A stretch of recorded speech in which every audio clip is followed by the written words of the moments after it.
नमस्कार बच्चों। आइए बेटा, आज हम लोग बात करते हैं बेटा मुद्रा की। ठीक, एक चैप्टर है मुद्रा का। ये बहुत आसान चैप्टर माना जाता है।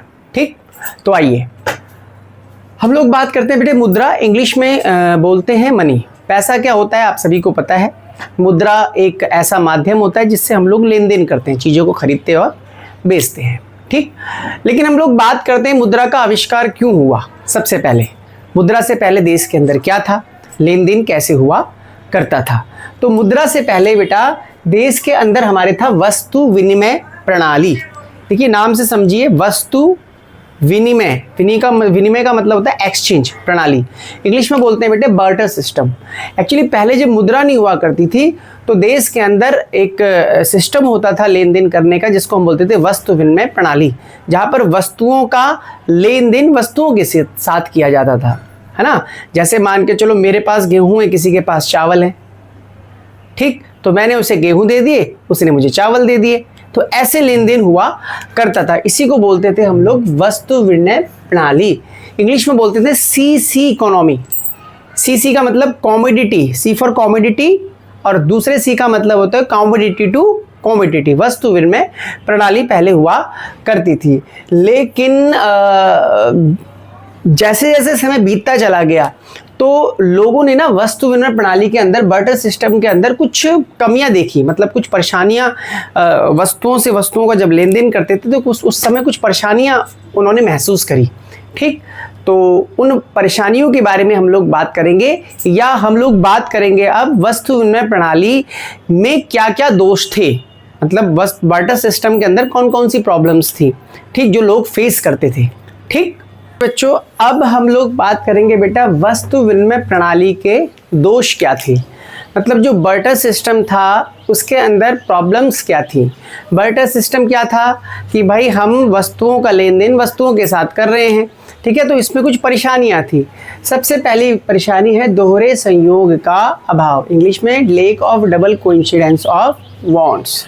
देखिए कोइंसिडेंस का मतलब आप लोग समझ रहे हैं, दोहरे संयोग का अभाव। मान के चलो मुझे गेहूं की जगह चावल चाहिए, गेहूं की जगह चावल चाहिए, तो भाई सबसे पहले तो मुझे ऐसे बंदे को ढूंढना पड़ेगा जिसके पास चावल हो। ठीक, क्योंकि मुझे चावल चाहिए, चलो मिल गया। फिर दूसरी कंडीशन यह है कि उसको भी मेरे गेहूं की जरूरत हो, है ना। मतलब समझ रहे हो ना, मतलब मेरी चीज की जरूरत उस बंदे को हो और उसको मेरी चीज की जरूरत हो। मतलब दोनों को एक दूसरे की चीज की जरूरत हो।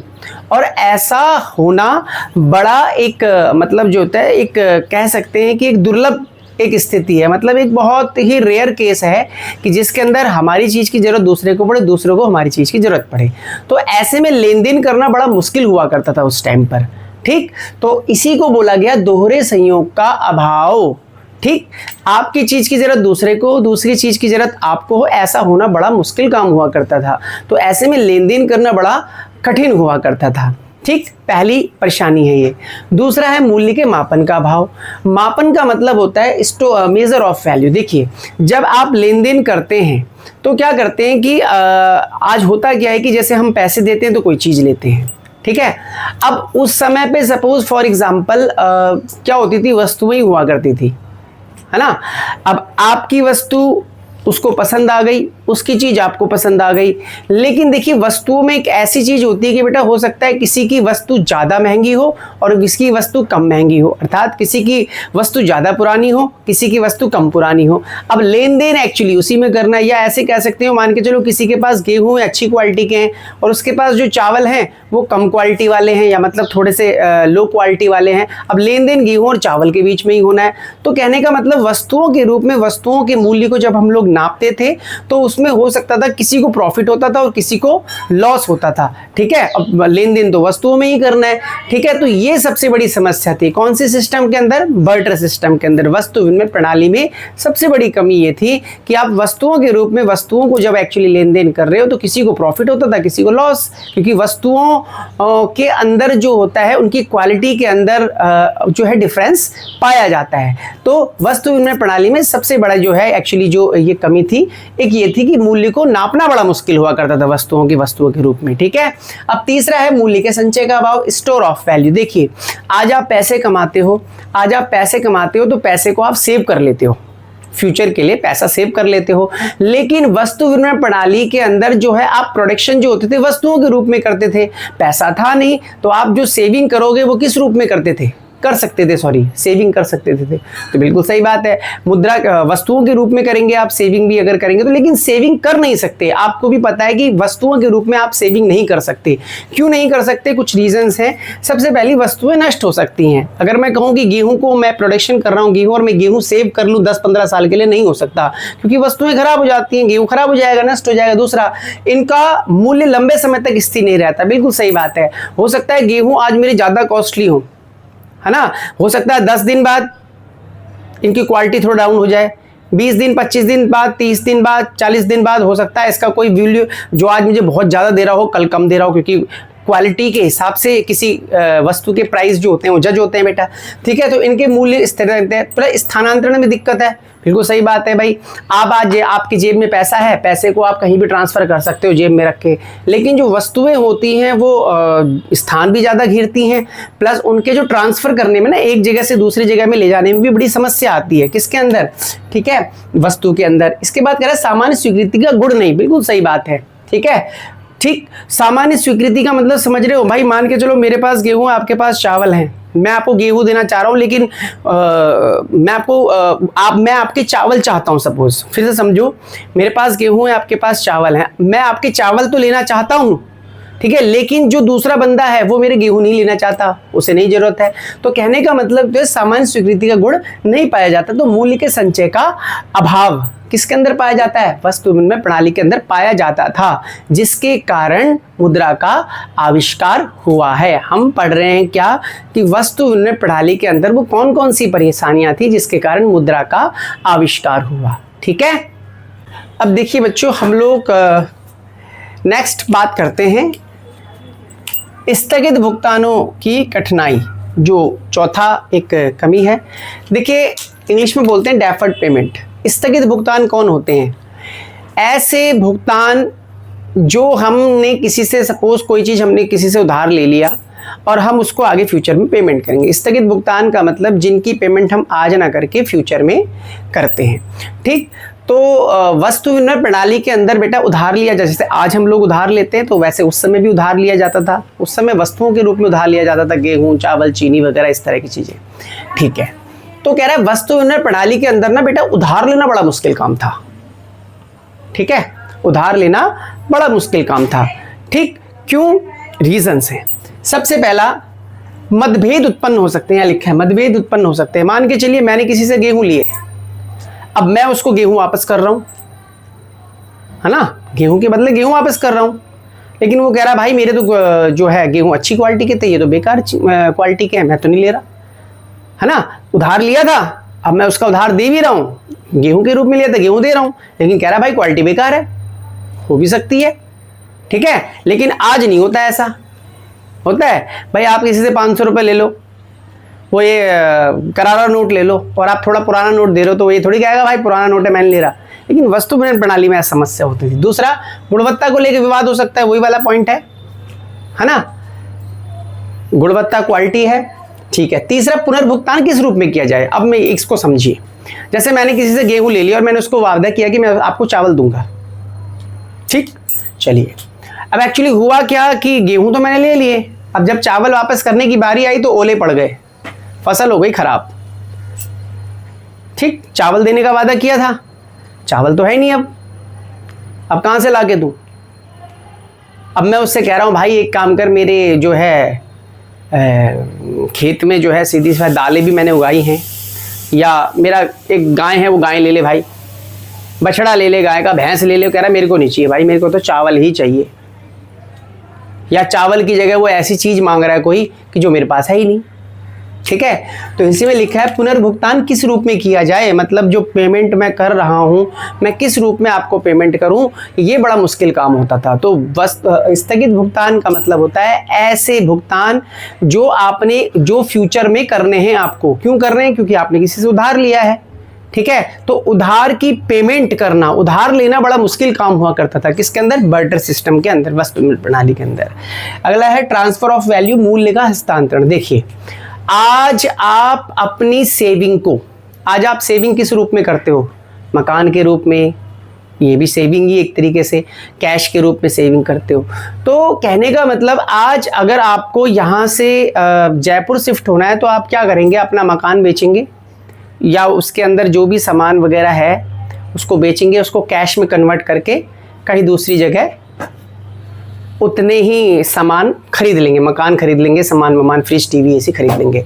लेकिन कह रहा है वस्तु विनिमय प्रणाली में आपके पास सेविंग के रूप में क्या था, सेविंग के रूप में आपके पास, या फिर सेविंग के रूप में आपके पास क्या है, चाहे वो सेविंग 10-15 दिन की है, मान के चलो 15-20 दिन की, आपके पास क्या है, वस्तुएं। और वस्तुओं को एक जगह से दूसरी जगह पर ट्रांसफर करना, हस्तांतरण करना, ठीक है, वो बहुत खर्चीला भी है और उसमें समय भी बहुत ज़्यादा लगता है।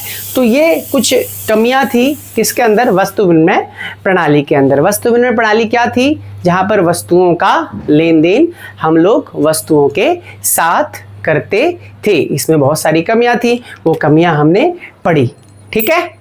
अब देखो पेपर में क्वेश्चन कैसा आएगा, आपके कंसेप्ट क्लियर है ना बच्चों, तो कंसेप्ट क्लियर है तो पेपर तो कैसे भी पूछ सकता है क्वेश्चन, ठीक है। कोई आजकल बहुत से मैं देखता हूँ कि टीचर्स होते हैं जी ये मैंने बता दिया यही आएगा, ये सब बेवकूफ़ बनाने वाली बातें होती हैं बच्चों को। आपका कंसेप्ट क्लियर होना चाहिए। कंसेप्ट क्लियर होने के बाद आप जो आपकी जो बुक्स हैं तो उनके पीछे जो क्वेश्चंस वगैरह दिए गए हैं आपको, आप उन क्वेश्चंस देखिए।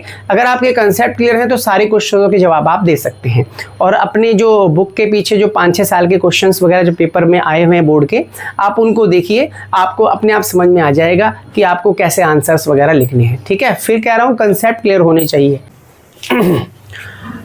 अब बच्चों हम लोग बात करते हैं बेटा मुद्रा के प्रकार। देखिए मुद्रा जो होती है, मुद्रा का जो मेन काम होता है वही होता है, आपको पता है, लेन देन करना, चीज़ों को खरीदना और बेचना, ठीक। अब मुद्रा अगर हम बात करें, आदेश मुद्रा, न्यास मुद्रा, पूर्णकाय मुद्रा और शाक मुद्रा की कोई भी एक आपसे डेफिनेशन पूछ सकता है 1 नंबर में।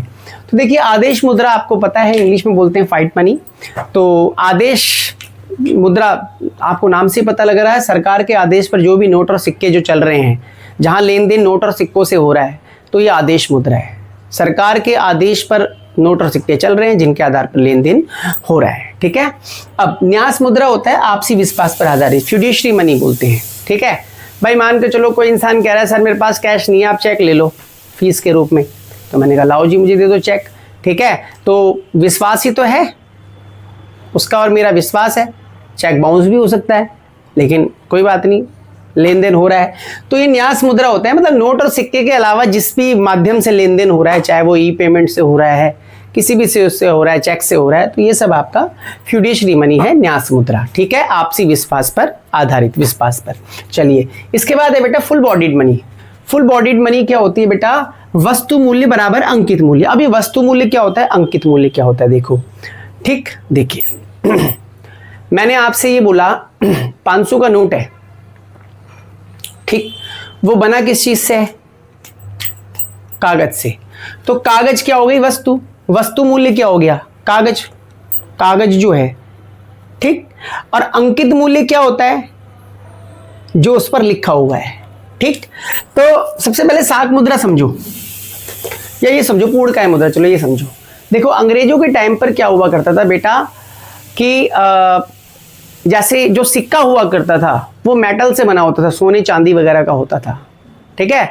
तो अगर उस पर 100 रुपए लिखा हुआ है, फिर से देखो 100 रुपए लिखा हुआ है, तो वो जिस धातु से बना हुआ होता था वो भी 100 का ही होता था। मतलब जितना उस पर लिखा है और जिस मेटल से वो बना हुआ है, उन दोनों की वैल्यू एक दूसरे के बराबर हुआ करती थी, ठीक है। तो इसको बोलते हैं फुल बॉडीड मनी। लेकिन आजकल की जो मनी है ये पहले पाई जाती थी, ठीक। और आजकल की जो मुद्रा है वो है क्रेडिट मनी। क्या है, क्रेडिट मनी, क्योंकि आजकल के सिक्के पे लिखा तो होता है 10 रुपए, तो उसकी जो अंकित मूल्य है जो है 10 रुपए है, और जो बना है जिस धातु से बना हुआ है, मतलब उसकी वैल्यू नहीं है, उसका कोई मूल्य नहीं है, एक तरीके से देखा जाए मूल्य है ना के बराबर मतलब, और जो उस पर लिखा हुआ है उसकी वैल्यू ज़्यादा है, है ना। मैं आपसे समझाऊँ, 500 रुपये का नोट है यार, उस पर लिखे हुए की वैल्यू है ना। अगर वो धुल जाए, ठीक है, तो उसकी कोई वैल्यू नहीं कागज की। तो कहने का मतलब अंकित मूल्य की वैल्यू है, जहां पर अंकित मूल्य ज्यादा हो किससे, वस्तु मूल्य से, तो उसको एक्चुअली हम लोग क्या बोलते हैं, क्रेडिट मनी। क्रेडिट मनी क्या होती है, साख मुद्रा, जहां पर अंकित मूल्य वस्तु मूल्य से ज्यादा होता है। ठीक है।